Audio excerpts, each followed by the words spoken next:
ভিডিওতে আমরা বৃত্ত নিয়ে আলোচনা করতে যাচ্ছি। আচ্ছা, বৃত্ত আঁকলাম, বৃত্তের চারপাশে কি বলে? পরিধি বলে। কি বলে? পরিধি। ওকে, এর আগে জানতে হবে এই কেন্দ্র, এটা হচ্ছে কেন্দ্র, মাঝখানে কি বলে? কেন্দ্র বলে। অর্থাৎ আমরা কেন্দ্র দিয়ে যদি কোনো জ্যা গমন করে সেটাকে বলে ব্যাস।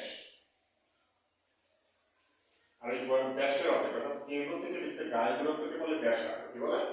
ব্যাসার্ধ বলে। অর্থাৎ ব্যাস এবং ব্যাসার্ধের অর্ধেক ডবলের সম্পর্ক আছে। ব্যাস যদি 30 হয়, ব্যাসার্ধ হবে তার অর্ধেক 15। এইগুলোকে হলে হচ্ছে জ্যা, প্রত্যেকটা হচ্ছে জ্যা। কেন্দ্র দিয়ে যেটা গেছে সেটাও জ্যা, প্রত্যেকটাই জ্যা। তবে কেন্দ্র দিয়ে যেটা গেছে সেটা জ্যা এবং ব্যাস দুইটাই একসাথে। ওকে, এখন বৃত্তের ব্যাসার্ধকে আমরা আর অক্ষর দ্বারা সংজ্ঞায়িত করি। আর এর ইংরেজি হচ্ছে রেডিয়াস এর জন্য। আর বৃত্তের পরিধি বা যে কোনো কিছু নির্ণয়ের জন্য পাই এর গুরুত্ব আছে। পায়ের মান হচ্ছে 3.1416। অর্থাৎ এই পাইটা হচ্ছে বৃত্তের পরিধির সাথে ব্যাসের একটা রেশিও, অনুপাত।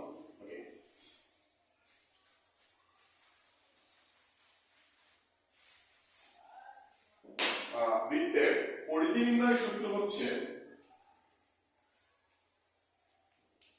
পরিধি নির্ণয়ের সূত্র হচ্ছে 2 পাই আর পাইটা সূত্র হয় না যদিও। ওকে, তাহলে অর্থাৎ যদি আমরা শুধুমাত্র ব্যাসার্ধ জানি বা ব্যাস জানি, অর্থাৎ ব্যাস যদি জানি আমরা 22, তাহলে ব্যাসার্ধ করে নেব অর্ধেক করে 2 দ্বারা ভাগ করে। আর তাহলে কত হচ্ছে? 11 হচ্ছে। তাহলে 2 ইনটু পাই ইনটু 8, অর্থাৎ 2 এর সাথে পাই এর মান কত? 3.1416 এবং তার সাথে ব্যাসার্ধ 11 গুণ করে দেব। তাহলে ক্যালকুলেশন করলে আমার পরিধি বের হয়ে যাবে। একটা অঙ্ক নিয়ে নিয়েছি পরিধি সংক্রান্ত। প্রতি মিনিটে 66 মিটার বেগে এক সমস্ত 2 এর মানে দেখে শুনে, এটা এই অংশটা হচ্ছে 1, এর পুরো একটা অংশ 1 এবং এইটুকু হচ্ছে হাতা। এটাকে যদি আমরা 1 কে 2 দ্বারা ভাগ করি তাহলে 0.5 পাই, তাহলে 1.5 ও বলা যায়। অর্থাৎ এটা হচ্ছে 1.5। অর্থাৎ প্রতি মিনিটে 66 মিটার বেগে 1.5 মিনিটে একটি ঘোড়া একটি বৃত্তাকার মাঠ ঘুরে এলে মাঠের ব্যাস বা ব্যাসার্ধ নির্ণয় করো। ওকে, তাহলে এই হচ্ছে বৃত্তাকার মাঠ। ঘোড়া এই জায়গা থেকে যাত্রা শুরু করছে, ঘোড়া চক্কর দিয়ে একেবারে এই পর্যন্ত আসছে। ঘোড়ার বেগ হচ্ছে সে প্রতি মিনিটে দৌড়াইতে পারে তাহলে কত? 66 এবং তার সময় লেগেছে এই পাশ থেকে এই পাশ আসতে কত? 1.5 মিনিট। তাহলে 1 মিনিটে যদি 66 মিটার যায় তাহলে 1.5 মিনিটে কত যাচ্ছে? 1 মিনিটে যায় হচ্ছে 1 মিনিটে যায় 66। তাহলে 1.5 মিনিটে যায় হচ্ছে বেশি, 66 ইনটু 1.5 অর্থাৎ সম্ভবত 99 আসে। এখন ব্যাপারটা হচ্ছে এই যে 99 কি আসে? অর্থাৎ এখান থেকে যাত্রা শুরু করে ঘুরে এই জায়গায় আসছে, এটা হচ্ছে বৃত্তাকার মাঠের পরিধি চারপাশ। এখন বৃত্তাকার মাঠের পরিধি যেহেতু 99, তাহলে আমরা কি করতে পারি? পরিধি নির্ণয়ের সূত্র হচ্ছে 2 পাই আর এর সমান সমানে আমরা কি লিখতে পারি? 99 লিখতে পারি, কারণ 99 কি ছিল?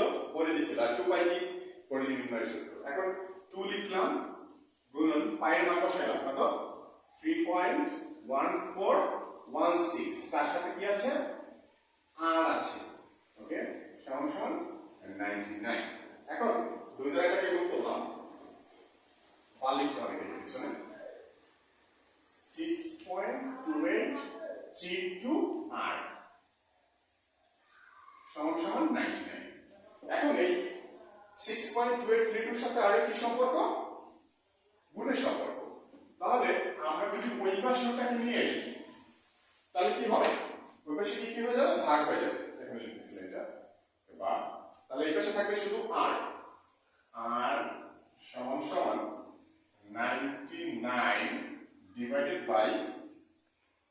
6.283